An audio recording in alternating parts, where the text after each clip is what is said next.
સુરતમાં ફરી એકવાર મંજૂરી વગર ચાલતા bogus red and white multimedia ઇન્સ્ટિટ્યૂટનો પર્દાફાશ એનએસયુઆઈ દ્વારા કરાયો છે. તેમજ રાજ્ય શિક્ષણ વિભાગની મંજૂરી વગર સંસ્થા ચાલતી હોવાનો એનએસયુઆઈ દ્વારા આક્ષેપ કરવામાં આવ્યા છે. એનએસયુઆઈના પ્રદેશ ઉપપ્રમુખ મિતેશ હડિયાની આરટીઆઈના ખુલાસો કરવામાં આવ્યો છે. આ ઉપરાંત વીએનએસજીયુ દ્વારા આ બાબતે અગાઉ નોટિસ પણ ઇસ્યુ કરવામાં આવી છે. વિદ્યાર્થીઓ પાસેથી અલગ અલગ કોર્સ માટે 1 લાખથી 3 લાખ સુધીની ફી પણ વસૂલાઈ હોવાના વિદ્યાર્થીઓ દ્વારા આક્ષેપો કરવામાં આવ્યા છે.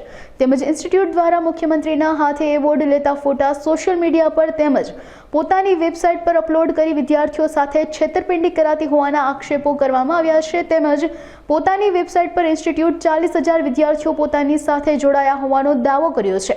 આ ઉપરાંત એનએસયુઆઈ દ્વારા પોલીસ અરજી કરવામાં આવશે અને ત્યારબાદ કાયદાકીય લડત આગળ વધારવામાં આવશે. ગુજરાત ભાજપના રાજમાં છેલ્લા ઘણા સમયથી પ્રાઇવેટ યુનિવર્સિટીનો રાફડો ફાટ્યો છે.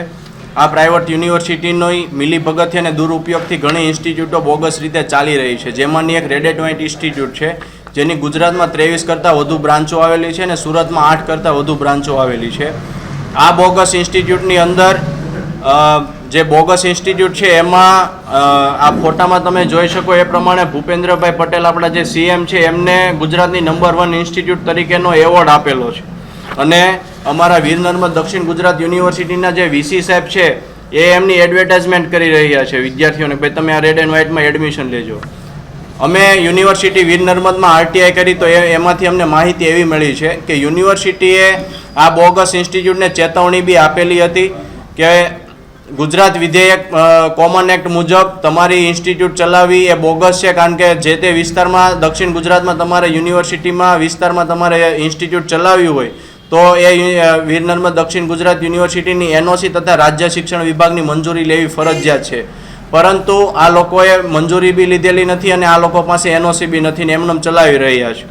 જેને લઈને અમે વીસી સાહેબને બી રજૂઆત કરી હતી, પરંતુ કોઈ પણ પ્રકારની કાર્યવાહી કરવામાં આવી નથી. આ લોકો એક્સટર્નલમાં કોર્સ કરાવે છે, computer engineering, BSc IT, MCA IT, MCA, BCA જેવા જે રેગ્યુલર કોર્સો છે યુજીસીના નિયમ મુજબ આ રેગ્યુલર કોર્સ કરવા પડે. પરંતુ આ લોકો એક્સટર્નલમાં કોર્સ કરાવી વિદ્યાર્થીઓને વિદ્યાદીપ યુનિવર્સિટી કિમ અને સ્વર્ણિમ યુનિવર્સિટી ગાંધીનગર ખાતે પરીક્ષા આપવા માટે મોકલે છે અને ડમી માર્કશીટ અને ડમી ડિગ્રી આપે છે. ત્યારબાદ મોટા મોટા પ્રલોભનો આપીને વિદ્યાર્થીઓને પોતાની સંસ્થા તરફ આ લોકો આકર્ષવાનું બી કામ કરે છે.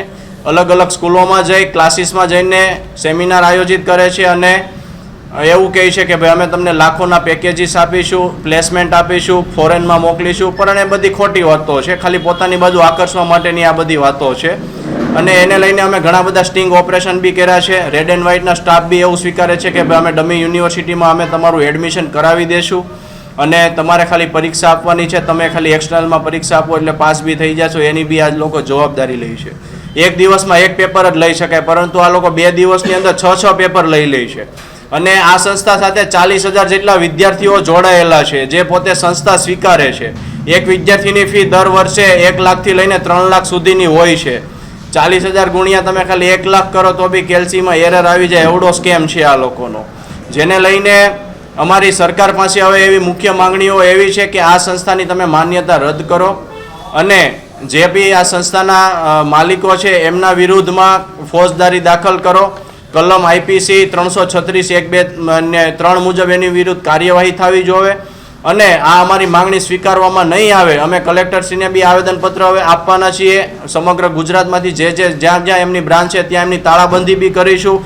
છતાં બી જો નક્કર પરિણામ નહીં આવે તો અમારા લીગલ સેલના વકીલો દ્વારા અમે હાઈકોર્ટમાં રીપિટિશન બી દાખલ કરીશું. મારું નામ એડવોકેટ ધવલ રાણા છે. હવે જે આ ઇન્સ્ટિટ્યૂટ દ્વારા જે પણ કરવામાં આવી રહ્યું છે એને લઈને લીગલ એક્શન લેવા જઈ રહી છે એનએસયુઆઈ. એના માટે પહેલાં તો સૌપ્રથમ એ લોકો એક પોલીસ એપ્લિકેશન આપવાના છે. પોલીસ એપ્લિકેશન આઈપીસી 406, 409, 420, 467, 68, 71 અને કોમન ઇન્ટેન્શન માટેની સેક્શન 34 હેઠળ આ લોકો એક એપ્લિકેશન આપશે. કેમ કે આ જે ઇન્સ્ટિટ્યૂટ દ્વારા જે પણ સર્ટિફિકેટો પ્રોવાઈડ કરવામાં આવે છે, માર્કશીટો પ્રોવાઈડ કરવામાં આવે છે, યુજીસીની ગાઈડલાઇન પ્રમાણે માર્કશીટો નથી કે સર્ટિફિકેટો નથી. એટલે એ તમામ માર્કશીટ અને સર્ટિફિકેટ ફ્રોડ છે અને ફ્રોડની સેક્શન હેઠળ આખા તમામ કામગીરી કરવામાં આવશે અને એને લઈને આ જે પણ ઇન્સ્ટિટ્યૂટ છે બંધ કરવા માટેની પ્રોસિજરો કરવામાં આવશે. અગર પોલીસ સ્ટેશનથી કંઈક આગળ કાર્યવાહી એક્ટિવિટી નથી થવાની તો કાર્યકર્તાઓ અને એડવોકેટો ભેગા થઈને રીટ પિટિશન હાઈકોર્ટમાં ફાઇલ કરવાના છે અને ત્યારબાદ જે પણ આગળની કાર્યવાહી થશે એ કાયદાકીય કાર્યવાહી હાથો ધરવામાં આવશે.